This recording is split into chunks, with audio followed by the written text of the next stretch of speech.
You know, one way or another, most people at least know the term Watergate. But what does that actually mean?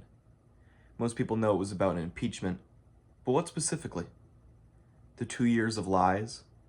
The hidden tapes? How about the president who had 2 years to admit the truth, and yet he didn't? By the end of this video, I hope you know not just the snippets, but the full, actual truth. Hey, I'm Elliot, and this is History Biz. I dive into political history topics that most people only half remember, so if that's your thing, consider subscribing at the end of this video. Thank you. It starts on June 17th, 1972. 5 men are arrested in the Democratic National Committee headquarters in the Watergate building in Washington, D.C.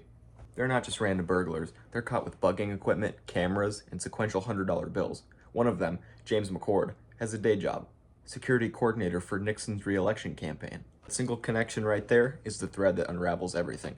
Nixon's press secretary called it a third-rate burglary. Nixon himself told the American public that there was no White House involvement, on camera, to the American public. That's important later, because that in and of itself is a lie. Mere days after the break-in, Nixon is on tape. Tapes we wouldn't hear until 2 years after the fact, telling his chief of staff to tell the CIA to pressure the FBI to call off the investigation, using national security as an excuse. Now that's not spin, that's a cover-up, and that's obstruction of justice. While all this is going down, campaign money is being funneled to the burglars to keep them quiet. And then Nixon, infamously, wins the election of 1972 in a landslide. He wins 49 states. And then to the median voter at this point, Watergate's a footnote. We're backing Nixon. 1973 is when it all falls apart.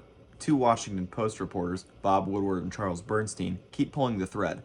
And that's them, along with an FBI agent who remains anonymous, only known as Deep Throat, for 30 years. The Senate then opens televised hearings. Millions of Americans hear Nixon's aides testify against him.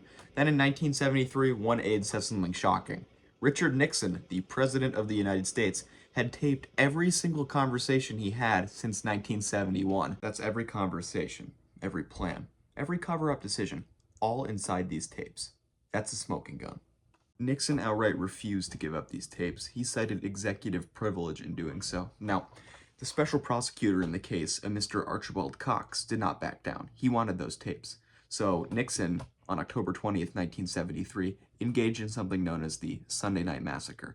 He ordered his attorney general to fire Cox. Bad luck. Now, instead of following along with these plans, Nixon's attorney general resigns. The deputy attorney general follows suit soon after. Then, after all that, Nixon finally finds somebody willing to fire Cox. Now, Nixon, just to keep track, has lost 3 top-tier Justice Department officials in just one night. That's a bad look, and the hounds are coming after him. Full tapes get released soon after, except for one moment in them. There's an 18.5-minute gap, just gone. I made a full video on that. I'll put a link in the description. It's really, really interesting. In July of 1974, the Supreme Court unanimously ruled that Richard Nixon must hand over the Watergate tapes. No dawdling, no delays. Hand them over. And so he does. And then they are played. And then there's a tape known as the smoking gun tape. 6 days after the Watergate break-in, Richard Nixon is specifically heard ordering the CIA to stop the FBI's investigation with whatever means they had. Now that is directly implicating him, and that would be his downfall. He lost all congressional support on that day, and then he realized he had to resign. On August 8th, 1974, Richard Nixon would address the nation and announce he was resigning from the presidency of the United States of America, which would be effective the next day. He is the only president to resign from office in United States history. Technically, Nixon was never impeached. I made a video about it, I'll link in the description. However, Nixon, due to his resignation, was never actually impeached. There were articles of impeachment against him, however, his resignation prevented them from going through. His successor, Gerald Ford, would go ahead and pardon him, and this would obviously cause a 20-point dip in Ford's approval rating, being one of the many factors that would cause Ford to lose the 1976 presidential election against Jimmy Carter.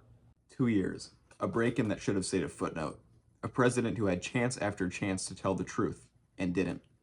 That's the story behind a word everyone knows, yet can't explain. And of course, if you want more of this, history actually broken down, feel free to subscribe to History Biz. It's free, and it supports me.